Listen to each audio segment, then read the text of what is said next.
What is going on, everybody? This is Jake or 7, and today I'm going to teach you how to 24/7 live stream on YouTube gaming or just YouTube in general. If any of you caught my recent stream of the PewDiePie versus the T-Series stream, then you'll know what I'm talking about, because I had a lot of people asking me how I do it, how I add this, how I add that.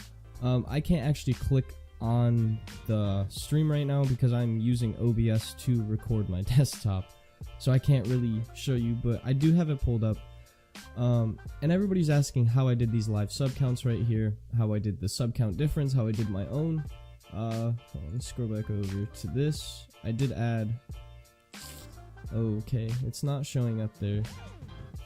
I'll just show you. Everybody asked how I did scrolling text, so I'm gonna just get that out of the way right now before I get sidetracked and forget about it completely. I'm just gonna type in tutorial for the purpose of this tutorial. Whoa, still messing up. And then obviously you can change the size of your text, whatever you need to do, and you can scale it. Next, what you're gonna do, you're gonna go to filters, you're going to click scroll, and then you can change the speed at which your text scrolls, where it goes, all this stuff like that. I had to get that out of the way before I get sidetracked because everybody's asking me how to do that. I had a lot of requests on how to actually do that. Next up, we have how do I do the live sub counts and all that, such as like this, how it keeps updating the difference. Before I get into that, I'm actually going to tell you about the actual design, like within the stream, the background picture. I myself can't really tell you how to do it, because if you're savvy like I am in Photoshop, I actually do all of my own designs, my YouTube stuff, my thumbnails, my streams, everything. Then obviously you should have no problem doing this. If you don't know how to use Photoshop in that sense, then you can ask a friend who might know how to do it, or you can go to Fiverr. I actually offer a gig that I will do the designs for you for really cheap. Actually, I'll leave the link down below in the description if you're interested in something like that. No pressure. But the whole background picture is really simple. I just pretty much made the background and then threw over some live sub counts and links over it, which is really simple to do. You go to livecounts.net and you can actually get the live sub count, and you're just going to want to copy the actual URL. You're going to go back into OBS. You're going to open a browser source. You can name it whatever you want. I'm not going to do that for the purpose of this tutorial. And then what you're going to do, you're going to paste the link in there, click OK, and then the actual sub count should show up. Now what I like to do to make it smoother is I put the FPS in 60 frames a second, but if your computer obviously can't do that live, then don't worry about it. 30 frames a second is perfectly fine. Now what you do is you go to filters, you're going to go to crop pad. You don't have to name it anything because it doesn't really matter. And then you just change the actual like crop of, you know, the source where you just brought in. Wow, I choked really hard on that. It's really up to you what you would like to do for this. It is trial and error. You're not gonna, you know, just come in here and crop it out instantly. You're gonna have to mess with the numbers. I just know the numbers by now to not mess that up 30 fucking times before I finally get it. That's good enough right there. And then what you're gonna do, you're gonna go to color key, click OK. You're gonna choose custom color, select color, pick screen color, and you're gonna go up here to the background of this. Click OK on that, and then turn the similarity all the way up. That way it gets rid of the white edges, unless you want white lines around your text, which doesn't really look necessarily the best. And you can always smooth it out, but it doesn't look the best. I just go for plain black text. You can change the smoothness on that to get rid of the edges as much as you want, but it kind of makes your text transparent. So I just keep that all the way down to 1, and then I close it, and then I just drag my like actual sub count wherever I want it. I hate how that's mirrored. That really bothers me. But that's pretty much all you need to do for the sub count, and then you just place it over the text where like ever you have it set in your design, wherever you put the live sub count counter. And you could do that both for whoever you're, you know, watching, or even yourself. Like if you go here, you go to your own channel. I'm gonna go to mine. You can obviously count the subs this way. Mine doesn't move like ever, so I don't really have to worry about that, I guess. But that's really all you need to know about getting the stream started. Once you have the design, it's really easy to keep going, because you literally only need 4 sources. After getting the actual design done, you don't really need much after that. What I am going to recommend is a good internet connection. If you don't have a good internet connection, I would recommend going with a VPS. I'll leave a couple providers down below in the description for you guys to check out. You do have to pay monthly, because they are giving you their servers to run off of. It's a virtual private server. They aren't free. So, but that's for the likes of if you don't have a good internet connection. Say you live with your parents, and when multiple people are on the internet at the same time, it tends to get really laggy and slow. We've all been there growing up, I'm sure you guys know.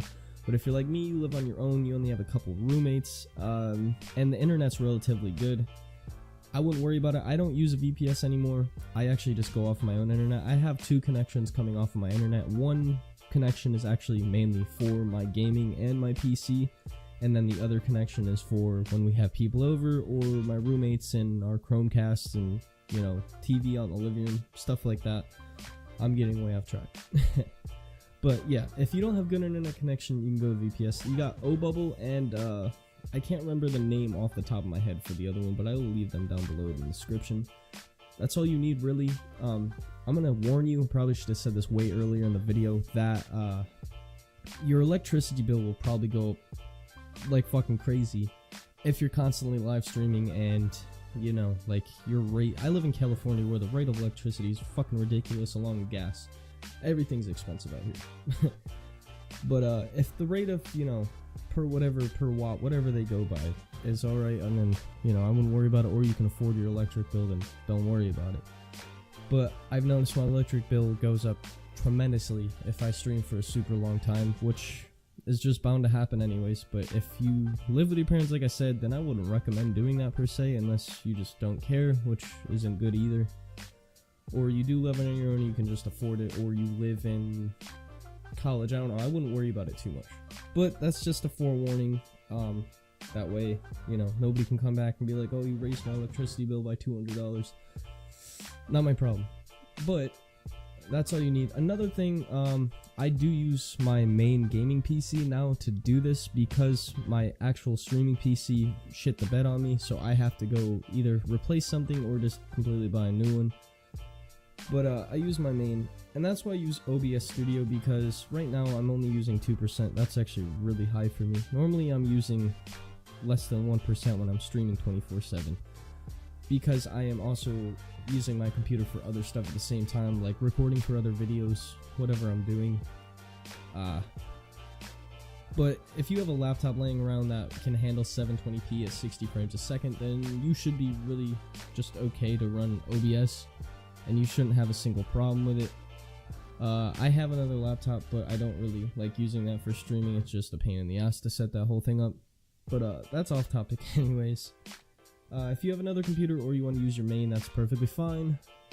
That's all you really need, is a decent computer that can handle the 720p at 60 frames a second, and a stable internet connection, and the knowledge of how to design, or pay somebody, or just ask a friend that knows how to use Photoshop well enough to make you a background image for your actual stream. Like I said, I'll do it for relatively cheap, almost free, honestly. I'll leave the link down below in the description. But I hope that helps you guys. Another thing, I will show you how to put music in this, because everybody was asking me. You can go to FL Studio if you have FL Studio. There are other ways of getting it, but I'm not going to show you how to do that. Or you can go to Audacity and just bring in a bunch of different songs and start chopping them up and making your own mix out of it, or just downloading a mix from YouTube that's already made. Don't blame me if you get a copyright strike for that. But once you have that, you go to here, you go to media source, click browse, make sure local file is checked, and then you just choose some music that you have. And once you have that, if it's just one song or a playlist that you just want looped, you click loop, and the song will just repeat over and over. It gets really fucking annoying. But if you turn your sound down on YouTube, everybody else deals with it, you don't. But that's really all you need to know. That media source also runs for, say, 24-hour like music streams, say like chill music streams, whatever people do, or EDM streams, you can actually run it off a browser source just like I did here and get the actual desktop sound out of it and just remove the picture completely and just leave that and have your own picture running up here. Whatever you really prefer to do, it's up to you mainly. That's really all you need to know about live streaming 24/7. It is a really simple setup. The only thing that stops most people is the internet connection and the electricity bill for that matter. But don't even worry about the electric right now. The main thing is, you know, your internet connection. Make sure it's strong enough to support 1080p if you're gonna do that. I don't know why people would do it at 4K, so I wouldn't even worry about 4K. 720p is pretty basic, so you don't need much. But like I said, I'll leave the VPS down below in the description, along with everything else I mentioned in this video. I hope this really helped you guys. This has been 7. Leave a comment down below if there are any other questions that you would like me to answer, and I'll answer them as soon as I possibly can. But I hope this helped you guys for like 10th time I fucking said that now. Don't forget to drop a like and subscribe and turn on those post notifications to see my newest video right when it's uploaded. This has been 7. Peace out.